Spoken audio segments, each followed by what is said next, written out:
بسم الله الرحمن الرحيم إن الحمد لله نحمده ونستعينه ونستغفره ونعوذ بالله من شرور أنفسنا ومن سيئات أعمالنا من يهده الله فلا مضل له ومن يضلل فلا هادي له أشهد أن لا إله إلا الله وحده لا شريك له وأشهد أن محمدا عبده ورسوله أما بعد.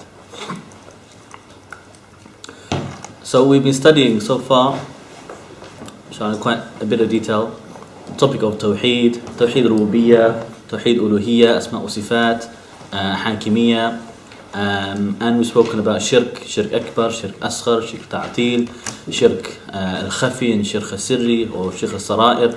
All these different terms, we started to elaborate on them one by one.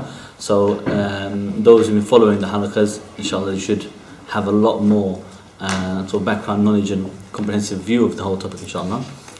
And we'll be discussing as well kufr, and kufr akbar and kufr asghar.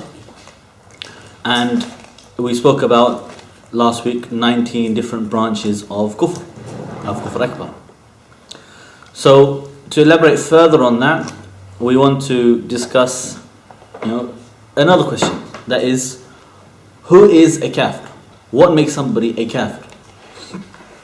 Or who is the kafir? And that is essential in order for us to understand the topic of al-wala wal-bara, which we can discuss in the future inshallah as well. So the question of al-kafir, who is al-kafir?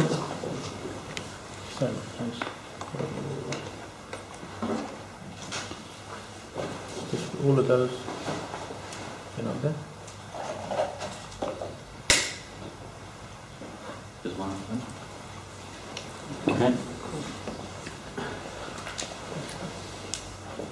Al-Kafir.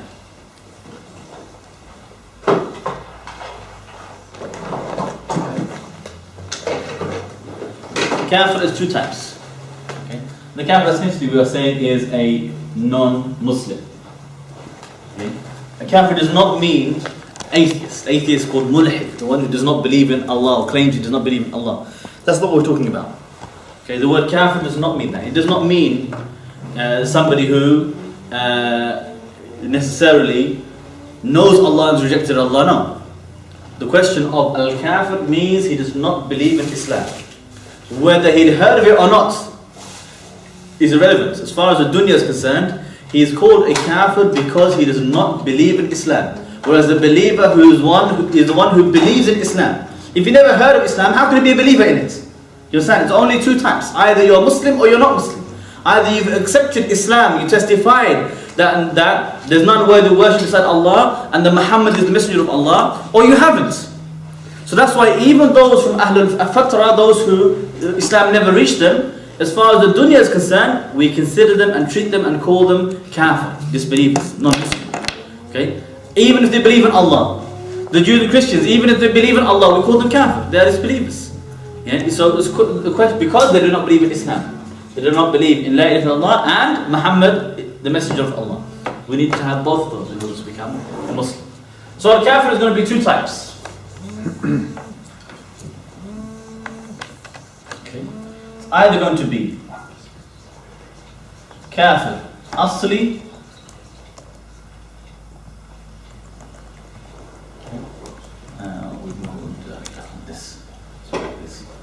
okay, so originally kafir,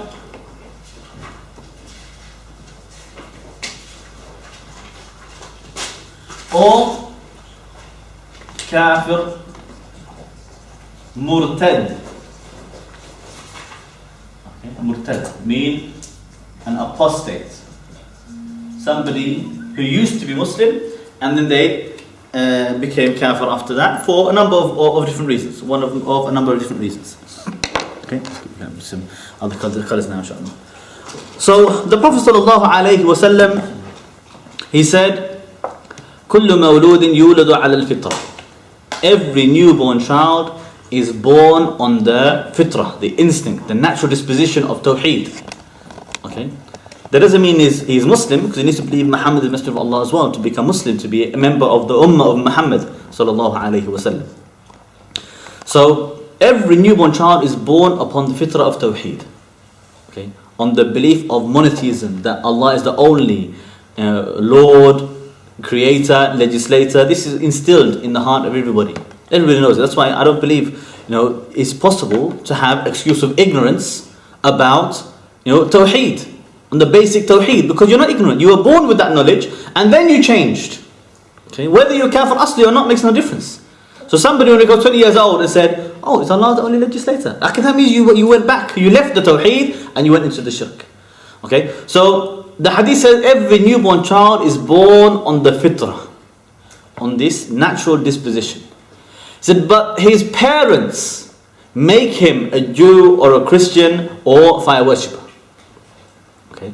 So meaning, a newborn child, if he is born to a non-Muslim family, they will make him, they will attribute it to their deen, they will make them into Jews, Christian, fire worshipper or any other religion.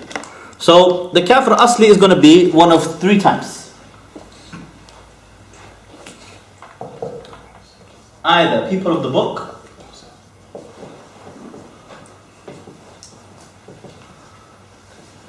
okay, meaning Jews and Christians, okay, or they're going to be mushrik other than the people of the book. They are mushrik as well. Okay.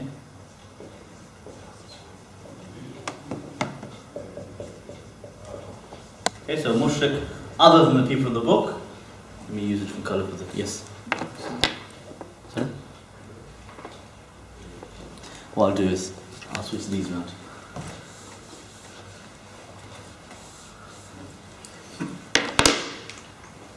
Make it clearer as well. Okay, so kafir asli, okay, originally kafir,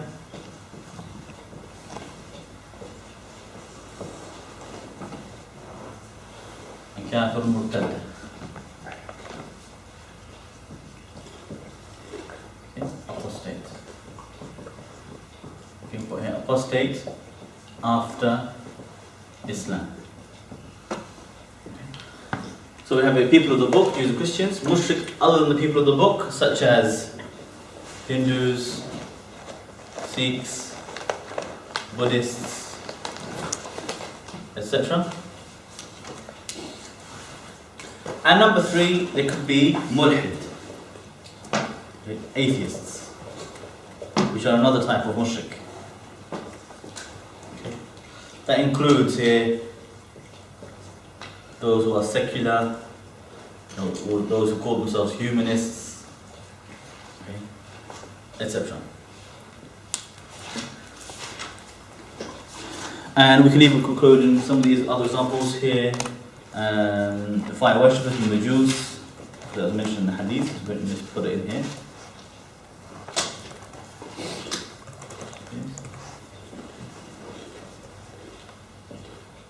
And secular humanists you can have as well, those who worship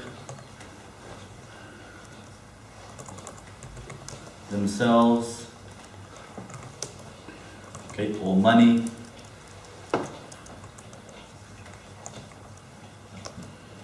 etc. Or all those committing shirk al-ta'til, the complete negation of Allah and attributing to themselves the role of Allah subhanahu wa ta'ala. Okay, so anybody who is not a Muslim, we call them kafir. Okay, it should be clear. Anybody who's not a Muslim, we call them kafir. There's only these two types. There's no middle, middle stage or a third type of category of people. We say that Islam, we are the Muslims. They are ummatun wahida min duni nas. They are a single nation. It's the exclusion of all others. And we say al-kufru millatun wahida. And we say the kufr is also one millah. For us it makes no difference whether you are a Jewish kafir or a Christian kafir or a Hindu kafir or Buddhist. They're all the same. They're all the same because they all commit shirk in Allah subhanahu wa ta'ala. There's no difference between them. Okay? The deen of Islam is the deen of haqq, the deen of truth. And all the other adyan, All the other ways of life and religions, they're all deen of kufr. Okay, including democracy, secularism, including the idea of communism, capitalism. All these ways of life, they are kufr in Allah subhanahu wa ta'ala, kufr in His book, kufr in what Allah has revealed for the people.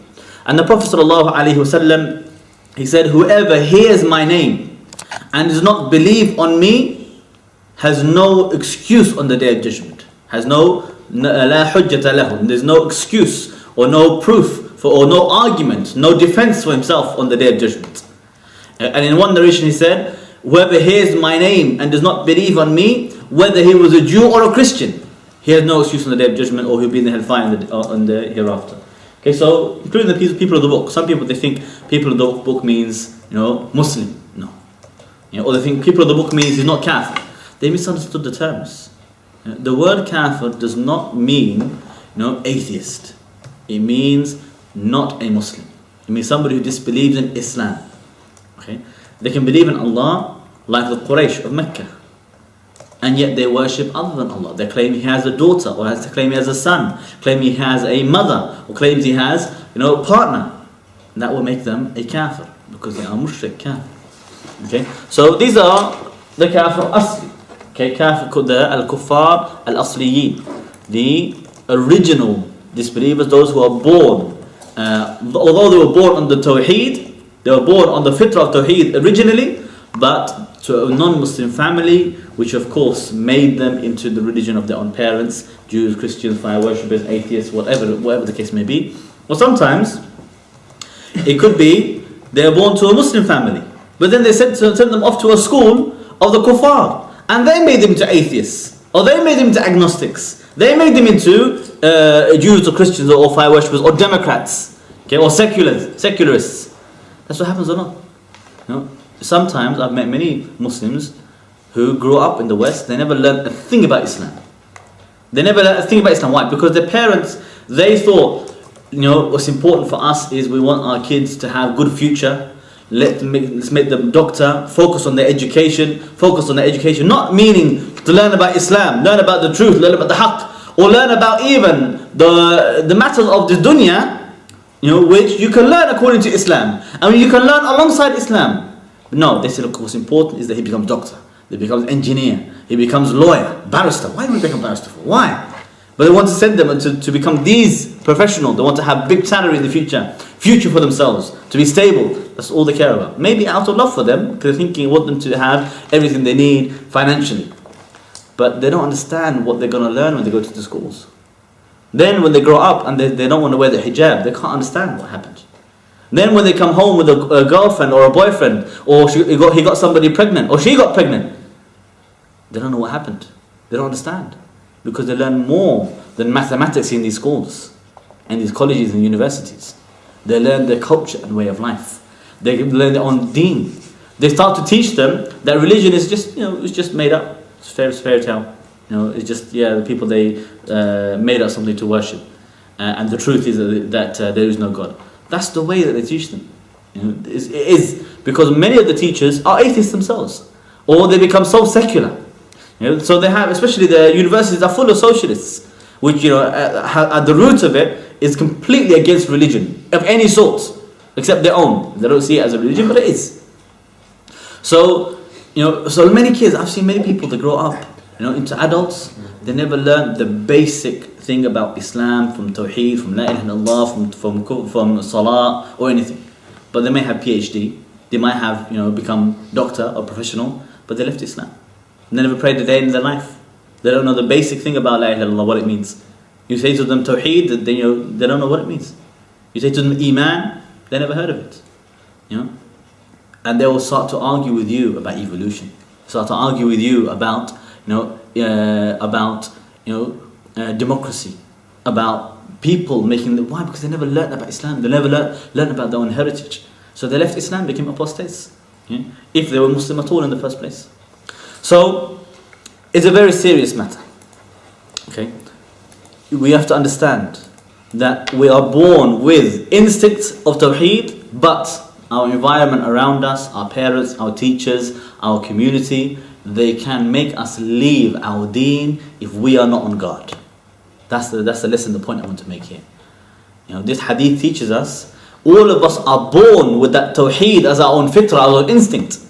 But those around us, whether our parents or our teachers or the leaders or the rulers, Fir'aun used to force the people to worship him instead of Allah, and kill anybody who didn't worship him.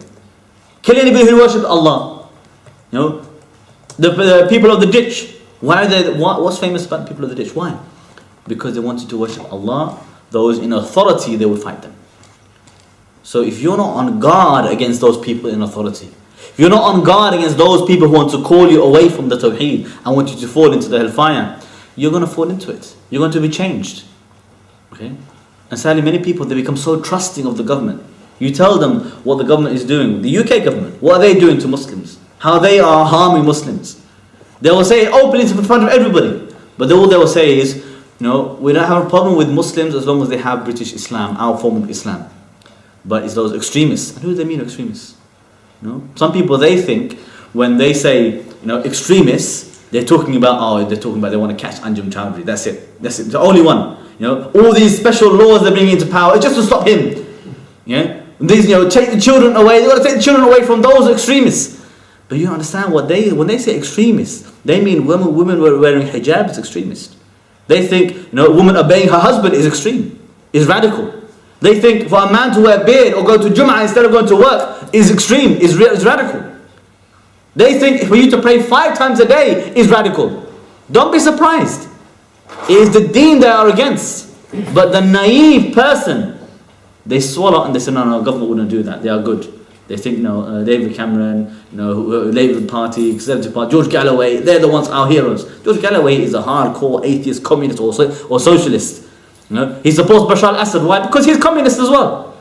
Okay? Why do you support Saddam Hussein against the Iraq war? Not because he cares about Muslims, because Saddam Hussein was a Ba'athist communist and he's a socialist. They are the same deen. They are the same ideology. Do you understand? That's the reason why he criticizes the West, because they're capitalists. They have different ideology. Not because he likes Islam or because you're your friend. So Muslims will need to be on guard against the kuffar. Because Allah Ta'ala said that if they can make you turn you back from your deen, they will do it. Okay? I'll give you one with this verse, inshaAllah.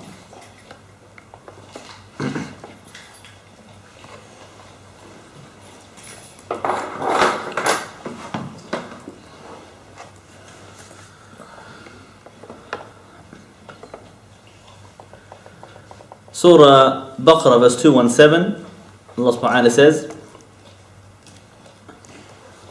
وَلَا يَزَالُونَ يُقَاتِلُونَكُمْ حَتَّى يُرُدُّوكُمْ عَنْ دِينِكُمْ إِنِ اسْتَطَاعُوا. He said, they will never stop fighting you until you turn back from your deen, if they can make you. Until they make you turn back from your deen, if they can. وَمَنْ يَرْتَدِدْ مِنْكُمْ عَنْ دِينِهِ فَيَمُتْ وَهُوَ كَافِرٌ فَأُولَٰئِكَ حَبِطَتْ أَعْمَالُهُمْ فِي الدُّنْيَا وَالْآخِرَةِ وَأُولَٰئِكَ أَصْحَابُ النَّارِ هُمْ فِيهَا خَالِدُونَ. And he said, and whoever among you apostates from his deen and he dies as a kafir, then all of their deeds will be lost in this dunya and the hereafter, and they will be in the hellfire, companions of hellfire, and they live there forever. Okay, so this is a good ayah that summarizes for us both of these points. Okay, the fact that there is kafir asli, and they will try and make you kafir murtad. And so whoever becomes apostate from Islam and he becomes kafir, and he dies kafir, then he will be in the fire forever. So now Allah informed us that they will always have this role. This kafir asli will always have this role. Okay, and if they are not from those who are, softened and guided by Allah to embrace Islam, then there will be those who want to fight you for your deen and try to turn you away from Islam. Okay.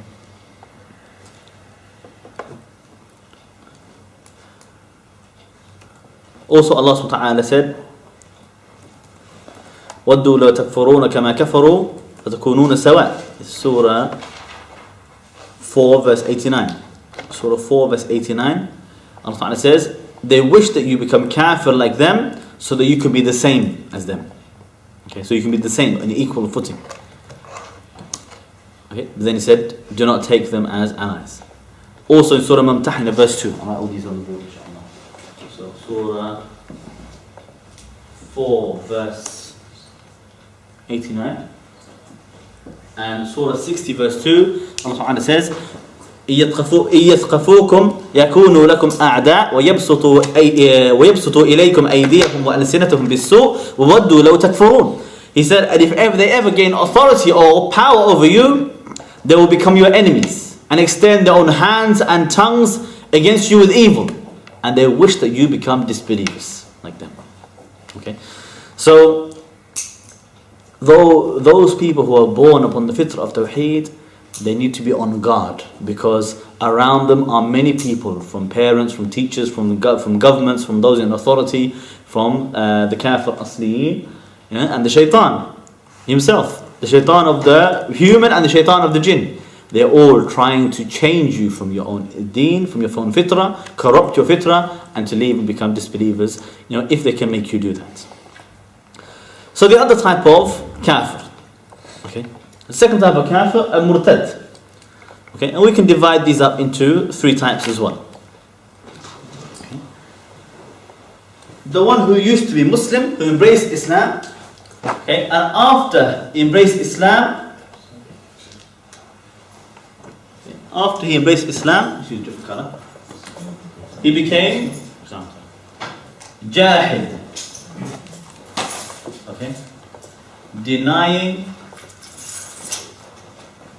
any part of Islam.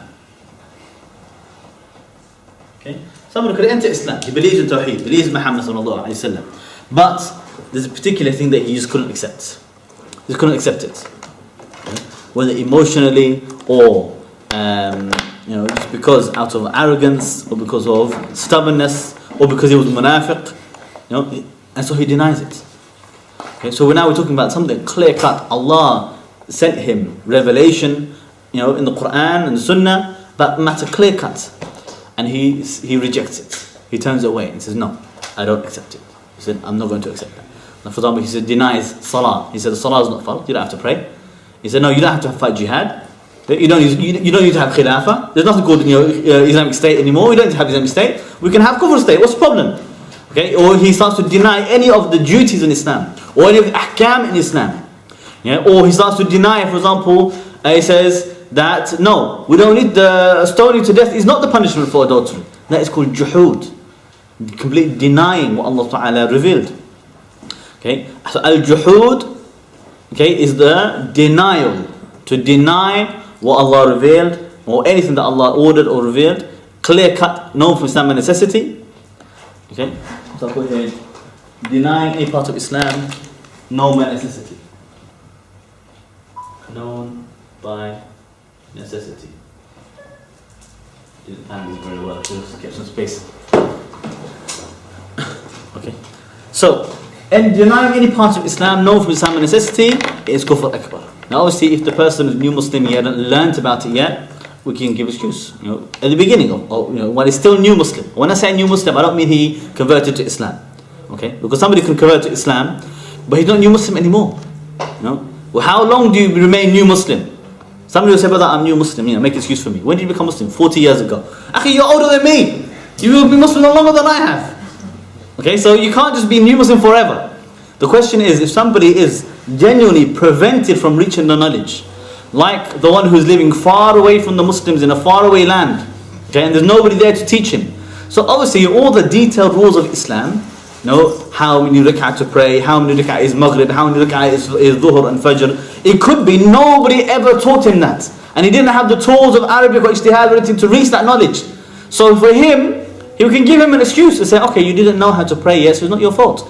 But somebody, you told him," and then he denied it and said, "No, I don't care if the Prophet prayed and the Sahaba prayed, but I'm not praying. I don't need to pray. I don't think it's fard. I don't think it's obligatory." And despite all the hujjah being established, all the evidence is clearly being established for him, because those matters, they don't need a lot of interpretation. Those things, matters known from Islam and necessity, they don't require a scholar to make ijtihad to reach it. That's what makes it known by necessity, as opposed to being matter which is open to ijtihad, which is the layperson will not know it, unless you ask a scholar. Whereas the matter known by necessity, based on clear-cut evidences. Allah Ta'ala says what? The alcohol and the gambling are works of shaitan, so keep distance from it. فَاشْتَنِبُوهُ. Okay, so he hears that and says, no, I think alcohol is allowed. Okay, or he thinks, no, I don't think gambling is, has been prohibited. This is called istihlal, or it's called juhud. Okay, it's called juhud. It can be both as well. Okay, or he says Allah ordered clearly. He said, for anybody who's resident, they must fast Ramadan. The ayah is so clear. He says, no, fasting is not an obligation. This is called juhud. Allah subhanahu says about that in Surah Ankabut. Okay, I believe 47. Yep, Surah 29, verse 47. So 29, verse 47. أعوذ بالله من الشيطان الرجيم. He said, وَمَا يَجْحَدُ بِآيَاتِنَا إِلَّا الْكَافِرُونَ. He said, nobody makes juhud. وَمَا يَجْحَدُ. Nobody denies our verses except for al-kafirun, except for the disbelievers, the non-Muslims. Okay. So somebody can become an apostate by making juhud. Okay. Just like the kafir asli, they also make juhud, which is what makes them non-Muslims. However, they were already kafir. So we don't mean to make takfir upon them, they're already kafir. Meaning, by the meaning of declaring them kafir after Islam, whereas we declare them kafir from the beginning. Number 2, the second type of apostate we can declare. I'm just going to use the board over here to give us some more room, inshallah.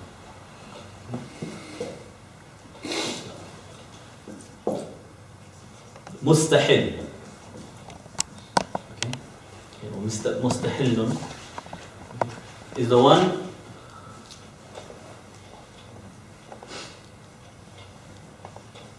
I'm going to put it like this. I'm going to translate it like this. The one who legalizes what Allah made illegal. Okay? The one who legalized what Allah has made illegal, He made halal what Allah made haram, is called istihlal. Okay? It's called istihlal. So, and again, we're talking about what is known from Islam by necessity. So Allah subhanahu wa ta'ala, He said, وَلَا تَقْرَبُوا زِنَا. Don't commit adultery, don't commit fornication. Clearly, the person says, I make it halal. I say it's halal for everybody. Okay? Allah said alcohol is haram. He said no, alcohol is halal. Okay? It's allowed. Allah said that gambling is haram. He said no, gambling is halal. Okay? So this person has made istihlal. He's made legalized the matter. What Allah has made haram, He's made it halal for the people. Okay? Whether that was in his heart, or by his tongue, or by his limbs. Don't let anybody fool you from the murji'ah. The murji'ah, they used to say iman is only in the heart. And some of them they said is in the heart and only manifests on the tongue, but not the limbs, not the body. If somebody says with his tongue, alcohol is halal, it's the same as the one who writes with his hand, alcohol is halal, I make it halal for you. Don't let anybody tell you it's haram. No, it's halal, I write it for you. He writes it in his books and justifies. He writes books refuting the Quran to say, no, the Quran says haram, but I say it's halal. This person is kafir. Even he never said it with his tongue. Okay? Even more than that. And I'm going to give you one example. Not because I believe this is a good reference point as a person, but just because, for some people, it will bring sukoon to their heart, more than others. Ibn Baz. Okay? Sheikh Ibn Baz, he gave a fatwa in his Majmu' al-Fatawa Ibn Baz, okay, about a woman. She was an author in a magazine in Saudi Arabia, I believe in Saudi Arabia, and she wrote an article making fun of the hijab. Obviously this is kufr. Mocking the hijab is kufr. Okay, so he called her kafir, but that's not the point.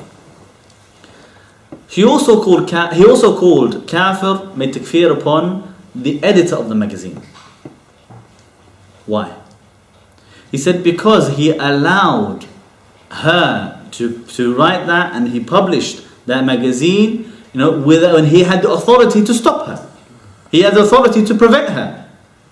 He was in charge over them. He was editor of the magazine. He could have stopped her article going through, but he allowed it to go through and said this was istihlal. This is Ibn Baz fatwa. Okay? Don't accuse me of being Khawarij. This is Ibn Baz fatwa. Okay?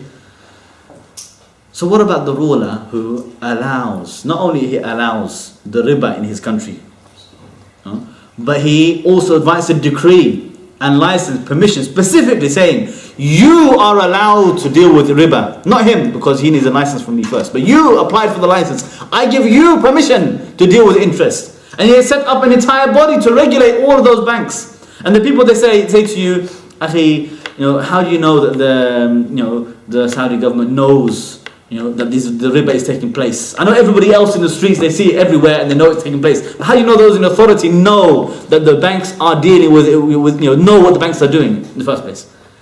Yeah? Have you looked at the ministry, in Arabia of the financial services? They have an entire ministry for it. And I read one document of theirs and read it.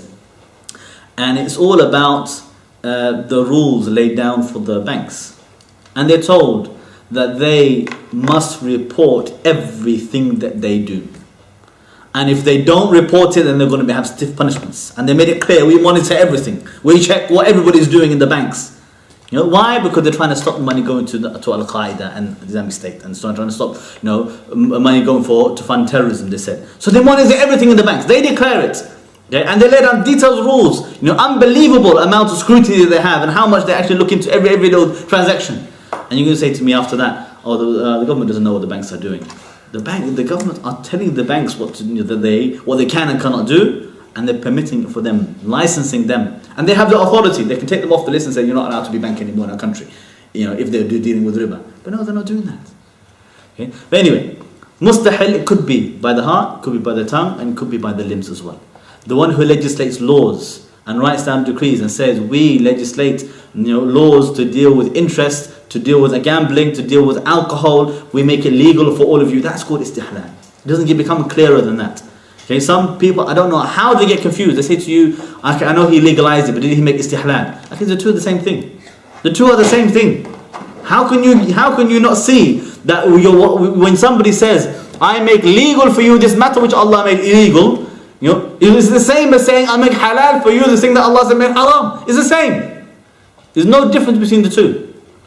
So the mustahil is kafir. The way Allah says, اتخذوا أحبارهم ورهبانهم أربابا من دون الله, that they took the rabbis and priests as lords instead of Allah. And Uday bin Hatim, he asked the Prophet ﷺ about it. I'm not going to go into the whole hadith. We could do that another day, inshallah.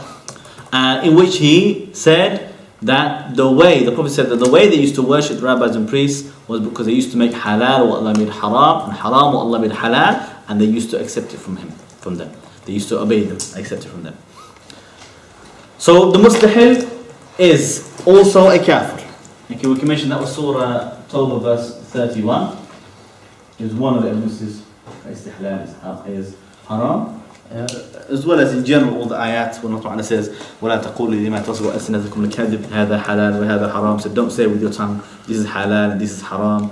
And he said in another verse that when Allah and His Messenger have decreed a matter, you have no choice in the matter.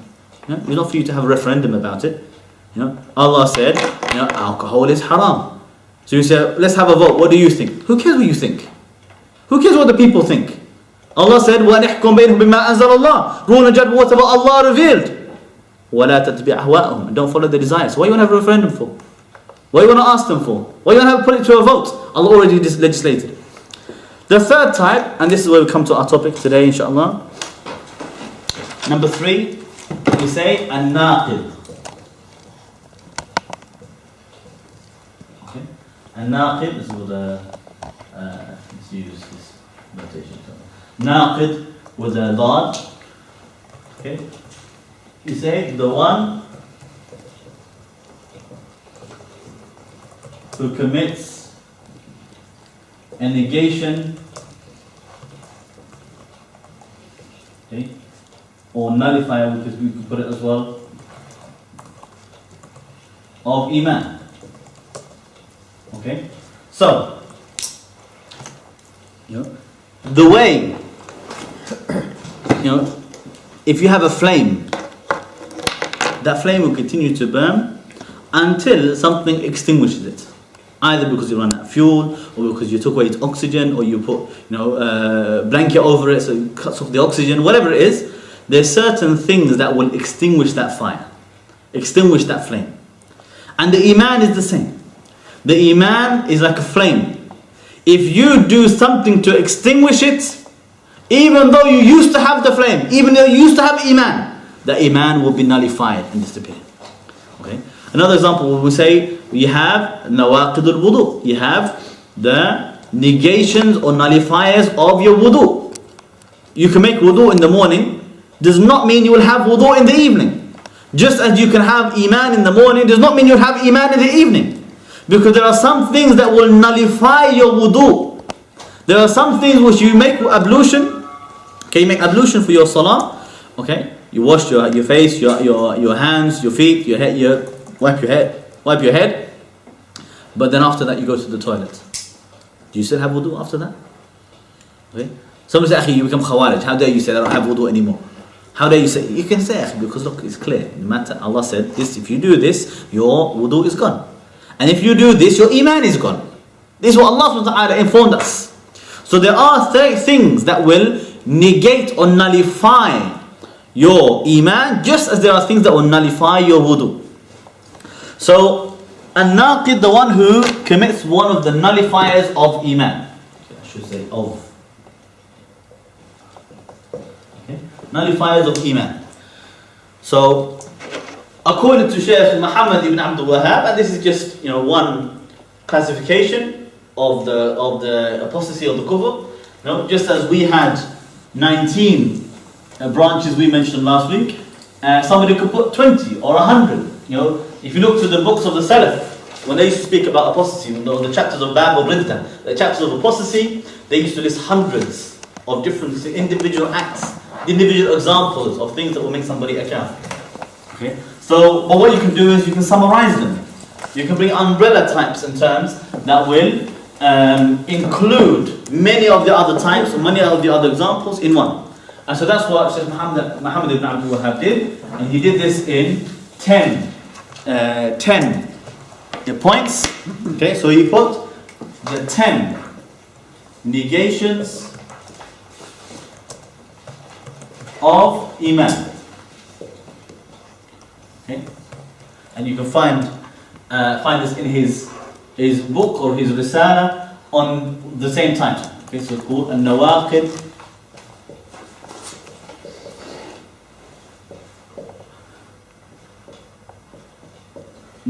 of Islam or Nawaqid of Iman. Okay, whichever one you put down. Those things which will negate your Iman or Islam. Okay, and make you a disbeliever after you had Iman. Okay. And you should realize as well that anybody you speak to, generally from the Salafi persuasion, or who refers to himself as Salafi and reads the books, so he was likely to have come across this before. So you won't be telling, it should be something he's familiar with, even if he pretends or acts as if he'd never heard of it before. He's probably heard it before. So remind him, and he'll find difficulty disagreeing with what you're saying, because he knows this is what his shuyukh have been teaching him and saying, the writing in the books, and he can't call you jahil without calling them jahil. Right? If you point out these examples as well. So the first one. Sorry? What time is Maghrib? 8 o'clock? 10 past 8. No, it's in already. Yeah, it's 10 past 8 now? 5 past 8.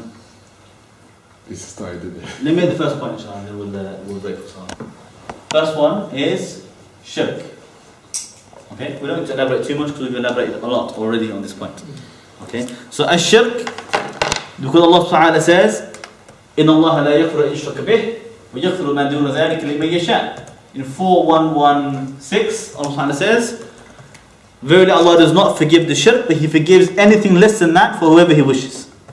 Okay, and very briefly, we say that this shirk is two types. Masail Jaliya or Zahira,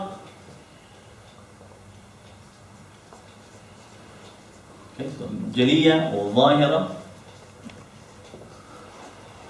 Okay, so this is the apparent matters, the clear cut or apparent matters. It means so clear, how can you be confused about it? How can you be excused? How can you say you didn't know about it, you were ignorant about it? And the second, we say, Masail Khafiyya.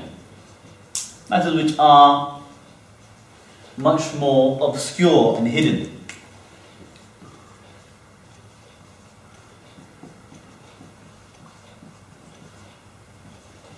Okay? You could argue that the reality of voting itself in today's, the way that they do voting, elections, democracy, is that people don't know necessarily what the voting means. But the idea of choosing a legislator instead of Allah itself is clear cut. So somebody who says, what's wrong with taking a man as a legislator? He's kafir. He has no way he can have excuse for ignorance because it's a clear cut. But if somebody said to you, like in Palmer's Green, those brothers that I was discussing with afterwards, he agreed, they agreed, both of them, the ones that we talked for a long time, they agreed. Look, he said, I asked them, if voting is as I described, appointing a legislator instead of Allah, you agree that it's shirk akbar ma'ana? They said yes, of course. Okay, but they said no, that's not what it is. We're not choosing a legislator. This is about stopping the war. It's like some kind of referendum to say, do you want to go to war? It's obviously not what it is. But that's what they've been convinced. Okay, because people convinced them that because this is what is being hidden from them, and it's become hidden from them because of all this confusion from all the people spreading rubbish about the story. But when you come down to the crux of the matter, to the basic point of the matter, is can you make a man a legislator to say, let those people in parliament decide for us what is legal and illegal? Is it up to them? If somebody believes that they can do that, then that is clear cut shirk akbar from al-masail al-jaliyah, and has no excuse of ignorance. Okay, so this is the first point. We don't need to go further than that. We've already discussed a lot about shirk, alhamdulillah. So we will break here for Maghrib, and then we'll continue inshallah with point number 2.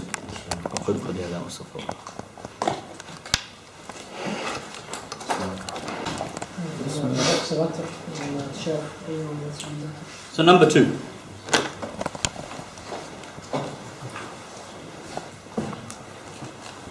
Intercession or shafa'a, okay, also known as tawassul.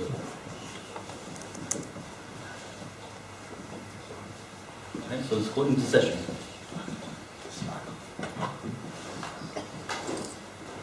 Okay, so this is when somebody takes an intermediary between him and Allah or her and Allah, and says that they're going to worship Allah through somebody, or worship so-and-so in order to get closer to Allah. Including in here, to make dua to somebody in the grave, for example, in order to become closer to Allah subhanahu wa ta'ala. Okay. And obviously this was exactly how the mushrikeen of Quraysh, they claimed their idols were intercessors between them and Allah, that they worship them only to become closer to Allah subhanahu wa ta'ala. Okay, so in Surah Zumar verse 3, Allah subhanahu wa ta'ala says, ألا لله الدين الخالص والذين اتخذوا من دونه أولياء ما نعبدهم إلا ليقربون إلى الله زلفى. He says, is it not for Allah the exclusive, sincere worship is due? But those who take as awliya, as protectors or allies or objects of worship for other than Allah, they say we only worship them in order to become closer to Allah. Okay, so that excuse is never going to be accepted. That was Surah Zumar, Surah 39, verse 3. Also, the Prophet ﷺ himself, he warned that this is how the first shirk ever came about.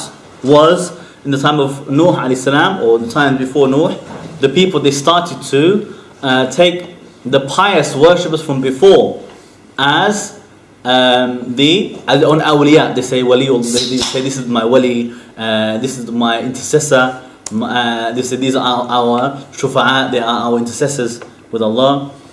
And so they started to worship. The Prophet ﷺ, he said, made dua to Allah, say, oh Allah, do not allow my grave to become a stone to be worshipped.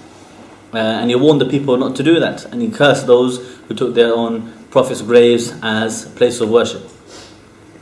Okay, so the intercession, of course, remember, is different types. Okay, so there is different types of intercession. We spoke about this briefly before already. So there is intercession in this life, okay, to a living person.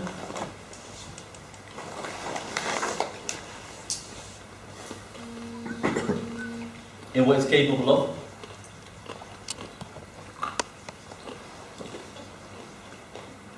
Okay, this is obviously is not shirk. So for example, when somebody says, you know, Brother Abdul Hakim, would you ask so-and-so brother, you know, on my behalf, you know, to please come to the halqa on time, for example. Okay, or so-and-so brother comes to me and asks, you know, Brother Abu Barak, could you please help me? I want to get married to so-and-so sister, I need somebody to talk to the father, he doesn't respect me, you know, maybe he'll respect you. So this type of intercession is allowed. Okay? You have as well intercession in the hereafter.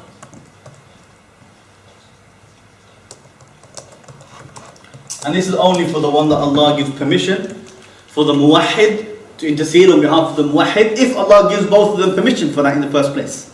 Okay? Only in that situation. So like we have the intercession of Muhammad sallallahu alaihi wasallam in the hereafter, he will intercede for the believers with Allah subhanahu wa ta'ala. Then you have the intercession to those incapable, especially in matters belonging to Allah. Okay? You ask somebody something which only Allah can do. Okay? By asking somebody for that, as if you're claiming that person is Allah, or a partner with Allah, they can do it as well. So for example, if he says, if I was to ask somebody here, saying, you know, Brother Abdul Mu'eed, can you forgive my sins? That's shirk akbar.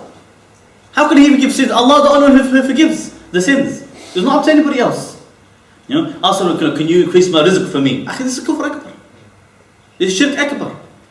Okay? Or he goes to the person in the grave who's already dead. He can't do anything. He's incapable. And he starts saying to him, no, why don't you help me? You intercede and pray for me or make dua for me. This person's dead. When you start to go to the person thinking that this person's going to help you or benefit you, this is wrong. Okay? And it is a form of intercession, will take the person outside of the fold of Islam. Okay? It's important to know these different types, because the person who wants to worship the grave, he will try to convince you, and they will say to you, look, Shaykh al-Islam Ibn Taymiyyah said it's allowed to make intercession. He was talking about that type of intercession, or that type of intercession. Okay? They said, look, the Sahaba, they made intercession with Rasulullah. And you look at the hadith, he's talking about in his lifetime, that went to the Prophet Muhammad sallallahu alaihi wasallam and said, make dua for me, Ya Rasulullah, and he's alive. He can make dua. Okay? Or something like that, on the basis of where they were, for example, the Prophet ﷺ, he asked somebody to make dua, to say to Allah, oh Allah, fulfill the dua of Muhammad ﷺ about so and so. Okay? First of all, this was in his lifetime, when the Prophet said, I will make dua for you, and you can make this dua saying, oh Allah, fulfill his dua, because the Prophet ﷺ made dua for him in his situation. That is the permissible type, the one who's living his life, what he's capable of. He's not somebody going to the grave and he can't make dua anymore. So he says to him, oh Prophet, make dua for me. This is not possible. It's not possible anymore. Okay. Number 3. This is the one. Okay, Shaykh Muhammad ibn Abdul Wahhab said, number 3 is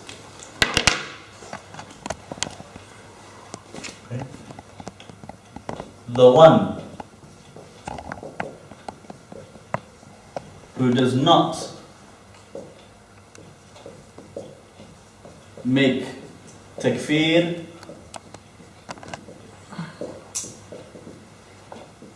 on the mushrikeen.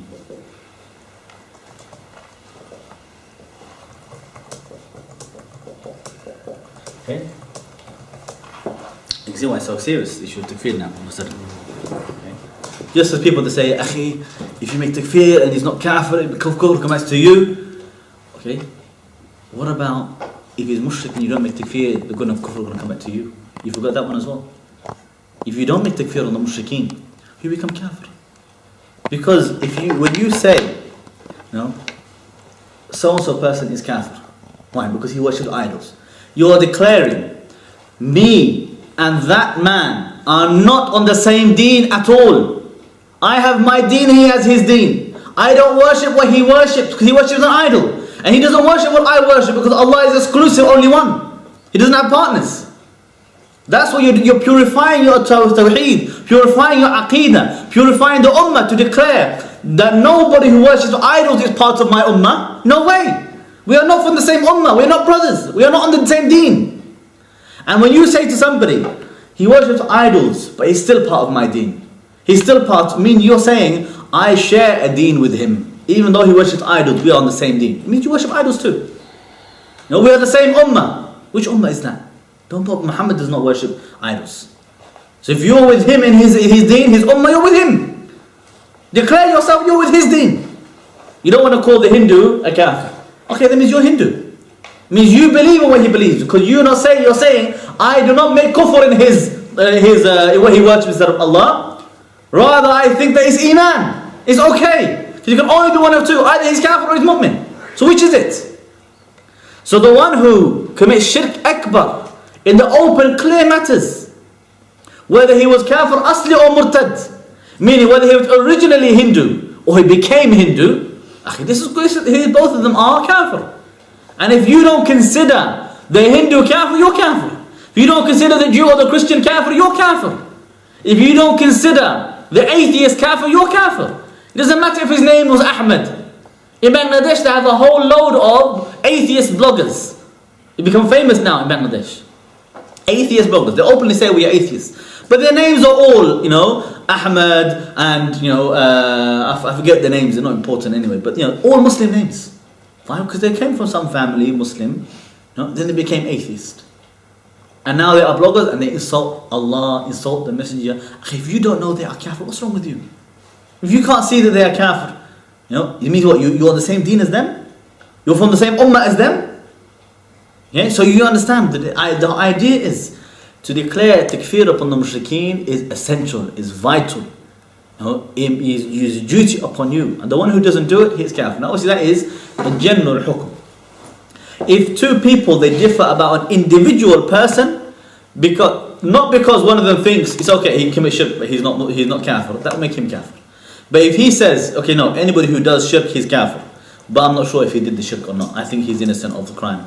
This is where two people could differ about an individual person in their ijtihad, about the reality, and so, so they could, why we don't make chain takfir upon an individual person. But the topic in general, if somebody says that whoever commits shirk is not kafir, that person is kafir, no doubt. Okay? Or if he says, I agree, that person definitely, he did the shirk, no doubt he had no excuse as well, but I can't call him kafir. That is the same thing, he can't do that. That person has not made takfir upon the mushrik. So we say either if he refuses or does not make takfir upon the mushrikeen, or he considers their deen to be correct. Okay? Even Imam Shafi'i in his statement, he said anybody who doubts the kufr of the Jews and Christians, he is kafir. Okay? Anybody just doubts it.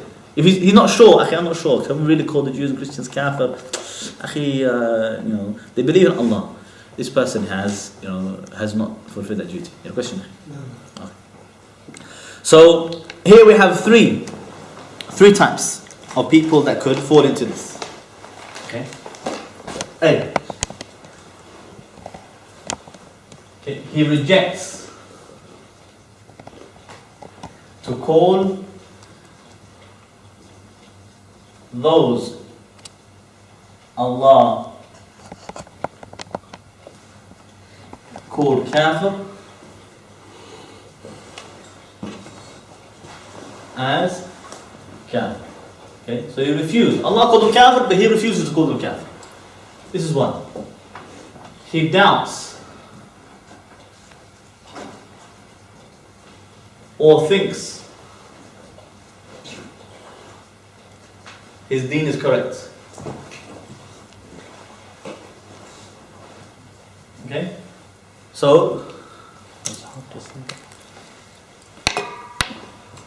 should I write that again? Yeah. Both of them. Sorry. Sure, yeah? I just zoom in. So, or he doubts or thinks that his deen is correct. Okay? He becomes kafir. Okay? Or number C, he praises or promotes his deen.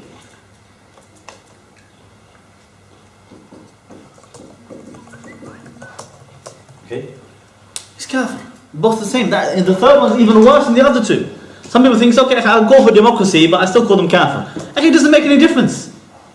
You're doing worse than the others. The other one, maybe he just doubts. He's not sure. Actually, I'm not sure. Is democracy part of Islam? I don't know. Can man make laws as well? This is kufr. To doubt this is kufr. Okay? But what about the one who he praises democracy, he praises the shirk, he promotes the shirk, he calls for it. He says, come out, everybody come out and vote. Come out and make MPs. Why don't you stand as MP as well? Why don't you too?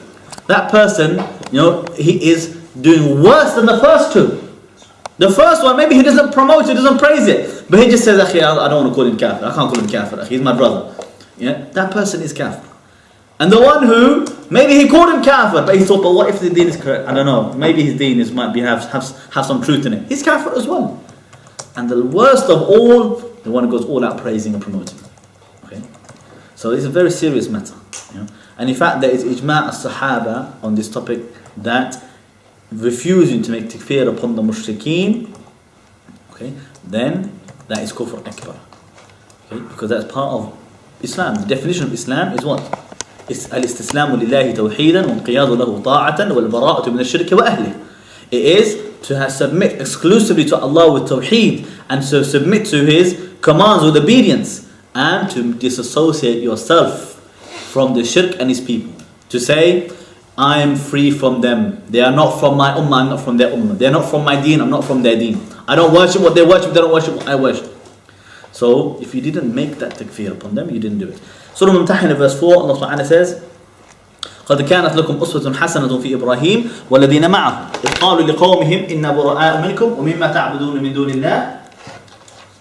Okay, he said, there's a good example for you in Ibrahim and those with him when they said to their people, we are free from you, we have bara'ah from you and everything you worship instead of Allah. كفرنا بكم, and we have kufr in you and what you worship other than Allah. Meaning, as far as I'm concerned, I am kafir in your religion and your ummah is not my ummah. Your ummah is ummah of kufr. And you are kafir in my deen. And you're not from my ummah, you're from your own ummah. That's what he's declaring. Okay, yes. Point 3b, sorry, no, is it supposed to be, he doubts, thinks his deen is correct. He doubts or thinks that his deen is correct. The deen of the mushrik. Oh. Okay? Thinks his... Then... their deen is correct. Okay, so Surah 60 verse 4. And it said, كَفَرُنَا بِكُمْ, I have kufr in you and what you believe in worship instead of Allah. And he said, وَبَدَى بَيْنِنَا وَبَيْنَكُمُ الْعَدَاوَةُ وَالْبَغْضَاءُ أَبَدًا حَتَّى تُؤْمِنُوا بِاللَّهِ وَحْدَهُ.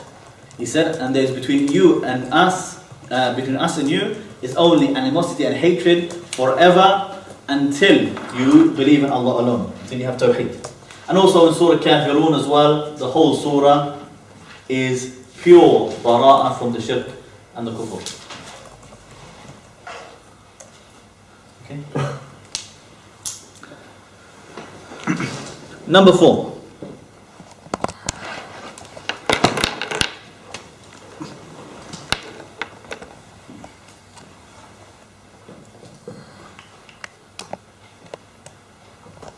Whoever, can you see? Whoever thinks, okay, or even worse, who claims any guidance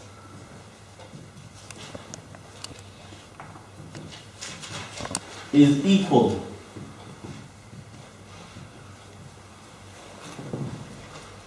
or better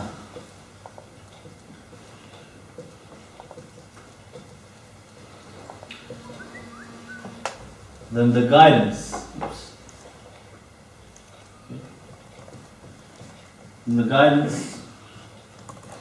brought by Muhammad sallallahu alayhi wasallam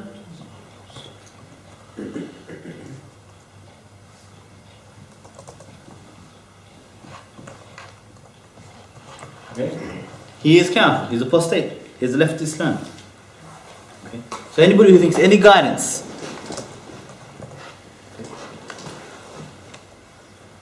any other guidance, but any other guidance different than the guidance of Muhammad sallallahu alaihi wasallam is equal or better to it, then that he is a kafir, nullified his Islam. Allah subhanahu wa ta'ala says, فَلَا وَرَبِّكَ لَا يُؤْمِنُونَ حَتَّى يُحَكِّمُوكَ فِي مَا شَجَرَ بَيْنَهُمْ. He said, no, they are not believers until they make you judge in all matters. ثُمَّ لَا يَجِدُوا فِي أَنفُسِهِمْ حَرَجًا مِمَّا قَضَيْتَ. And after that they should find no hardship in themselves whatsoever in your decision. وَيُسَلِّمُوا تَسْلِيمًا. And they must submit to it fully. So there's no option for them to say, I'll leave the hukum of Allah and His Messenger and I will seek the hukum of somebody else, a man-made hukum. Or I will judge by it, or I will rule by it, or I will live by it. He cannot have that idea that this one is better, this one is more appropriate. We can choose this one instead. It's the idea of choosing and selecting instead of taking the hukum of Allah subhanahu wa ta'ala is not acceptable. So anybody who thinks there is any guidance whatsoever, modern or ancient, okay, whether Jewish or Christian or atheist or secular, doesn't matter, and they think that that guidance is equal or similar or better than the guidance brought by Muhammad sallallahu alaihi wasallam, that is kufr akbar. It will take them out of the fold of Islam. Okay, let alone those who start to say to you, in fact, we need to change Islam, we need to reform Islam, we need to update Islam to be more in tune with modern times, the 21st century. What is he saying? What is he saying? He's saying that Islam is not perfect. He's saying that Islam is not the best guidance. That there's something better now that we need to adapt and bring Islam up to. What do you mean up to date? Islam is good for all times. Until the day of judgment, it will be the law in this earth. So there's no doubt that that is an act of apostasy as well. Number 5.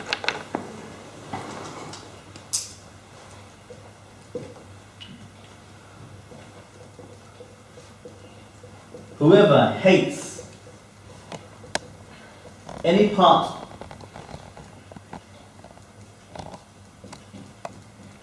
of Islam, okay, or its rules, okay, or its ahkam, has nullified Islam. He has nullified his iman. Okay, even if he does it, even if he fulfills the rules, but he hates them, he has disbelieved. Okay? He has disbelieved. So somebody could pray the salah, but he hates the salah. He could fight the jihad, but he hates jihad. He could pay the zakat, but he hates the zakat. That person is a kafir. He has left the fold of Islam. Okay? That does not mean somebody who finds difficulty waking up at Fajr time, he dislikes the discomfort of water, the cold water in the morning. That's not called hating the Sharia. He loves the salah, he loves the wudu, but he wishes that he didn't have to have cold water, something like this. That's not the same thing. Okay? Or the woman who she hates to share her husband with some other woman. That's not the same as the one who hates the hukum of a husband having 2 wives. It's not the same thing. Okay, so a woman could love the hukum of Allah and know that it's justice and fair, but say that I don't want it. Because she loves her husband, she wants him 7 days a week, not 3 days a week, not 4 days a week. Okay, so that's different from the one who says, she hates the idea of polygamy, the idea of more than one wife. These are 2 different things. Okay, even Fatima, radhiyallahu anha, she did not like to have, a co-wife with her, and Ali ibn Abi Talib initially wanted to get married again to a second wife, and even the Prophet ﷺ said to him, look, I don't accept to have the daughter of some mushrik combined with the daughter of the Nabi of Allah with one husband. Okay, that doesn't mean that they were hating the idea of polygamy itself. So, but the one who hates the Sharia rules or anything from the Sharia, hates the idea of Hurun Ain, hates the idea of Jannah, or hates any part of Islam, he has left the fold of Islam. Surah Muhammad verse 9, Allah Subhanahu says, ذَلِكَ بِأَنَّهُمْ كَرِهُوا مَا أَنزَلَ اللَّهُ فَأَحْبَطَ أَعْمَالَهُم. He said that is because they hated what Allah revealed, and so all their deeds were lost. Surah Muhammad, I believe, is Surah 47. 47, verse 9. Okay, verse 9.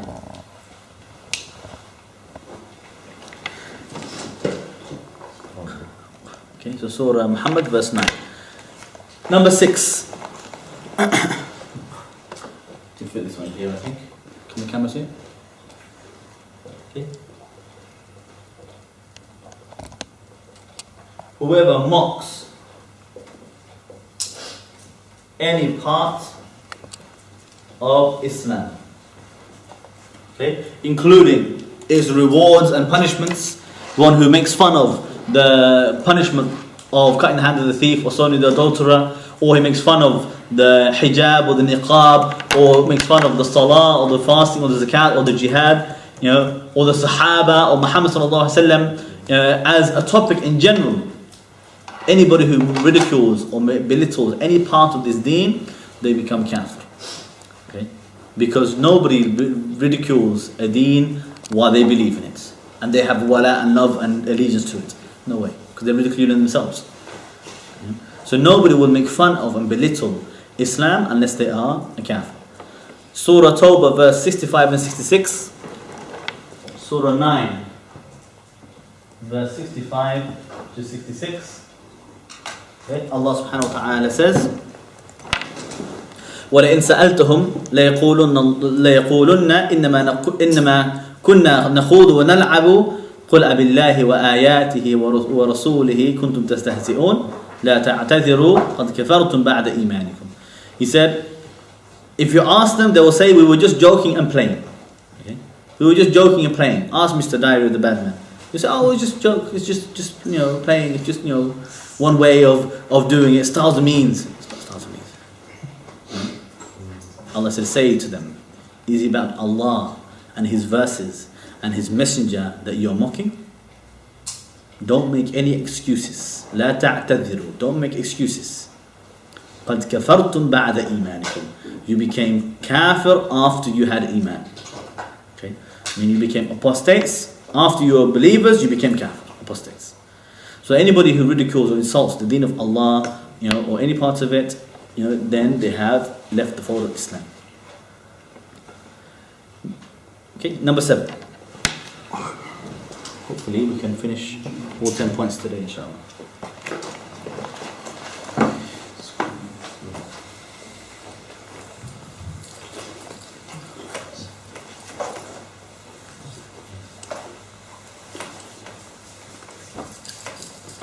Okay. Number 7, as-sihr.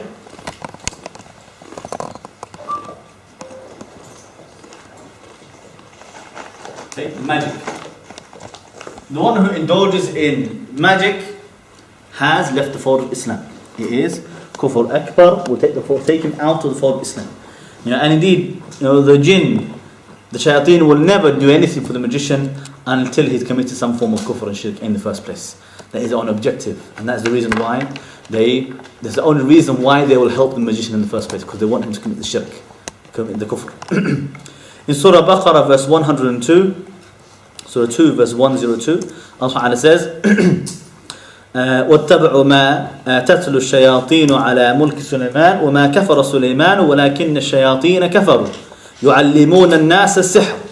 He said, they followed what the shayateen they gave, attributing against the power of Sulaiman, or the kingdom of Sulaiman. And he said, and Sulaiman did not disbelieve, did not commit kufr. But those shayateen, they were the ones who disbelieved, teaching the people magic. Okay, teaching the people the magic. Okay, the ayah is very long, but this is enough, inshallah, for us to get the point. Allah Ta'ala declared those who were involved in that magic and teaching that magic, they disbelieved. Okay, they disbelieved. And what happened was those people who came afterwards, they claimed that it was Sulaiman alayhi salam that was teaching the magic, and they tried to say that they were following Sulaiman, and this was a lie. So Allah exposed that lie, said that Sulaiman was not the one who did that at all. He stopped the magic, he stopped the jinn. He had the jinn under his control and prevented them. But it was those other shayateen that started to teach the people how to use the magic in order to separate husband from wife and to do all of their own fitna. And they're the ones who disbelieved, not Sulaiman alayhi salam. Number 8. Al-Muwalat al-Kubra, that was ayah, 102.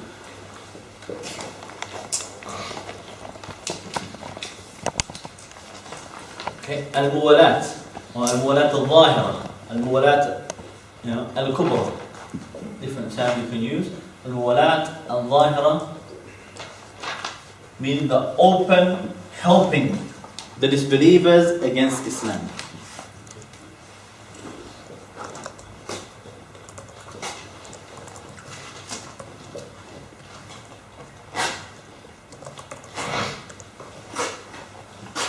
Against Muslims, or against Islam and Muslims.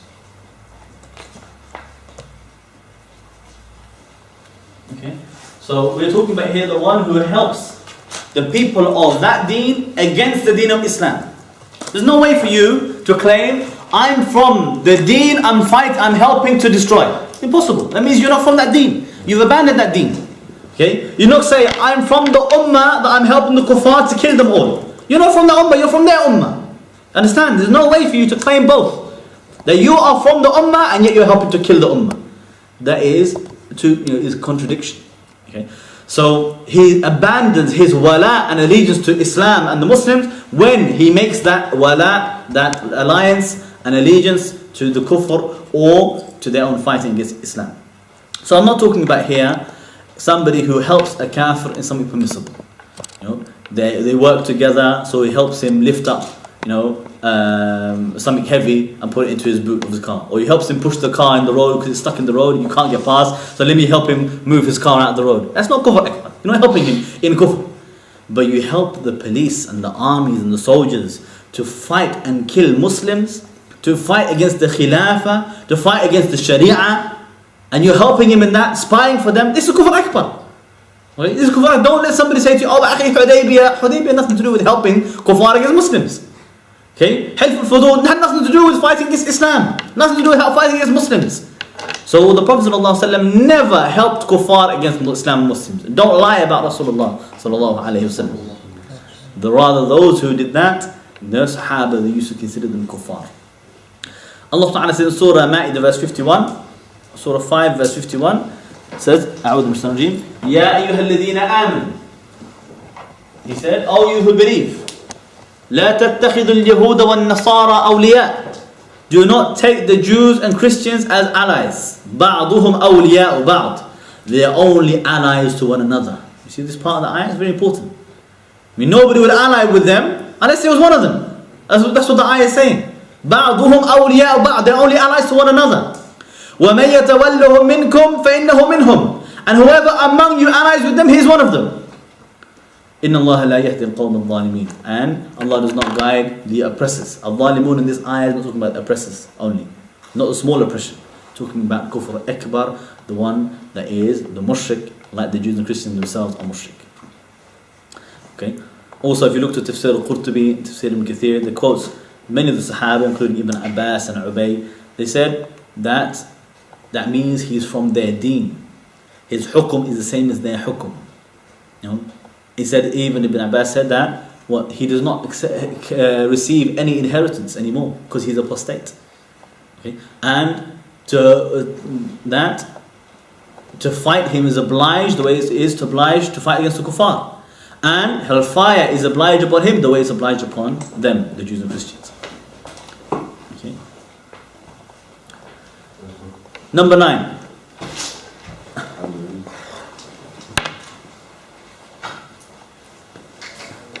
This is quite a serious one as well. The one who claims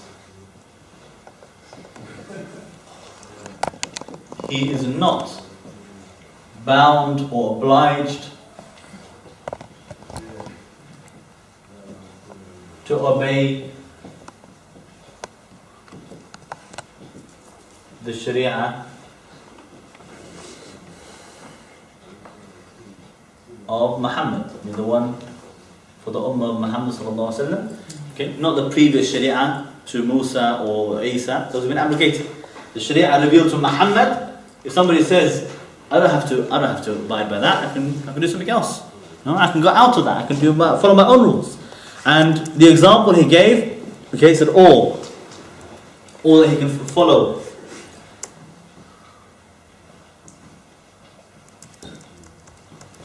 He can follow another Sharia or Deen. Okay, whether democracy or Al-Yasik for Genghis Khan, like the Tatar, or the communism, Al-Ba'athiyya, or whatever it is, any other way of life, he says, that person has to follow Islam. And the example that some people try and give, which Sheikh Muhammad Abdul Wahab, he quoted specifically, he said, the one who claims is not obliged to follow the Sharia of Muhammad, they could follow something else, or if they claimed that I can leave the Sharia of Muhammad the way Khidr alayhi salam left the Sharia of Musa alayhi salam, and he did something else. Because Musa alayhi salam, obviously, it was revealed to him the Sharia clearly, not allowed to kill a child, especially. Because in every Sharia, and yet Khidr alayhi salam, he killed a child, and he was not bound by the Sharia of Musa. Okay, and so anybody who claims that I can be like Khidr for the maslahah, for the benefit, and I've heard this argument as well. Even though Allah and His Messenger clearly forbade this idea of taking legislative instead of Allah, of course it's Shirk Akbar, and of course this is not the Sunnah of Muhammad sallallahu alaihi wasallam, of course it's not the Sharia, of course it's man-made law and kufr law, but for the maslahah, for the benefit, I can commit all this haram and kufr and shirk anyway. I don't have to follow the Sharia. And he said, and they gave this example, said, look, for the maslahah, Khidr, he killed the boy. He killed the child for the sake of the maslahah. This argument is kufr. Because in the first place, Musa alayhi salam was not sent to all of mankind the way Muhammad sallallahu alaihi wasallam was sent to all of mankind. Second of all, Musa alayhi salam went to Khidr because Khidr had knowledge from Allah that Musa did not have.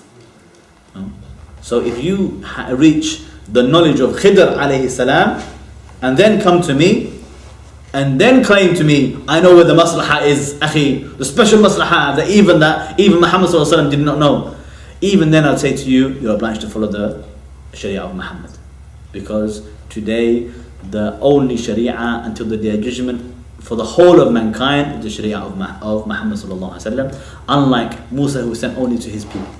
And that's why when Umar al-Khattab, he was reading some pages of the Torah, the Prophet sallallahu alaihi wasallam said to him, are you in doubt, O Umar? He said that, by Allah, if my brother Musa was alive today, he'd have no choice but to follow me. Even Musa alayhi salam.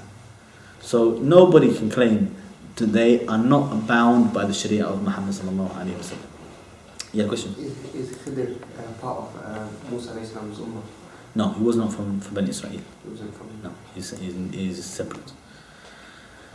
Also Allah Ta'ala says in this Surah Ali Imran, verse 85, Surah 3, verse 85, it says, وَمَنْ يَبْتَغِ غَيْرَ الْإِسْلَامِ دِينًا فَلَا يُقْبَلَ مِنْهُ وَهُوَ فِي الْآخِرَةِ مِنَ الْخَاسِرِينَ. He said, and whoever seeks a religion other than Islam, a way of life, a deen, a way of life other than Islam, it will never be accepted from him, and he will be in the hereafter from the losers, the people of hellfire. Okay. Surah 3, verse 85.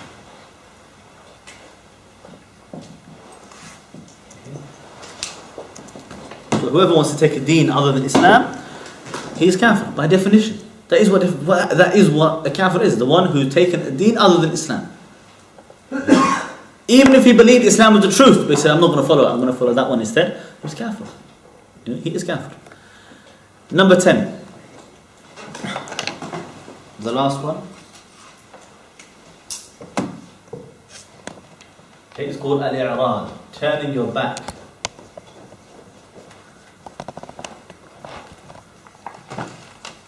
On the deen and we gave the examples of this. We say,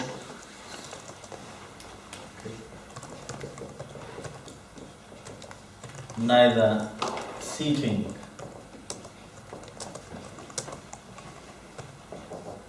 knowledge about it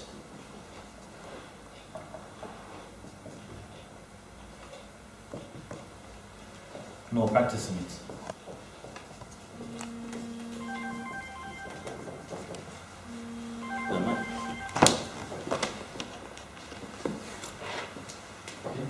And we say, e.g., the one who abandons the salah. Okay. Also, you can put here the one who refused to pay the zakat in the time of Abu Bakr. They fall under this topic as well. Okay. So this is the one who, has turned his back on the deen. Okay. It's not an excuse to say, he doesn't seek knowledge because if he knows, then he'll have to practice it. So let me remain ignorant. That's better for me. It's not better for you. You become kafir. You're supposed to practice Islam. If you don't know what it is, you have to find out. Not to say, I refuse to find out what Islam says because then I'll have to follow it. That person has turned his back on the deen. He's not even attempting to practice the deen. So the person, his deen has left no sign of the deen left on him at all. This person has left Islam. Okay. Allah subhanahu wa ta'ala said in Surah Sajda, verse 22. Okay. وَمَنْ أَظْلَمُ مِمَّنْ ذُكِّرَ بِآيَاتِ رَبِّهِ ثُمَّ أَعْرَضَ عَنْهَا إِنَّ مِنَ الْمُجْرِمِينَ مُنْتَقِمِينَ. He said, and who is a greater oppressor than the one who the verses are recited to him, his verses of his Lord are recited to him, then he turns away from them, turns his back on it. And verily we will take revenge or punish those criminals. Okay, those of the al-mujrimeen, the criminals. So Surah Sajda verse 22, Surah Sajda is Surah number 32, yeah. 32 verse 22. Surah 32 verse 22. Okay. So these are the 10 negations of the Iman by Shaykh Muhammad ibn Abdul Wahhab. The way he's categorized it into these 10, summarizing all the various forms of apostasy or the nullifiers of the Iman. Wa akhir da'wana alhamdulillahi rabbil alameen.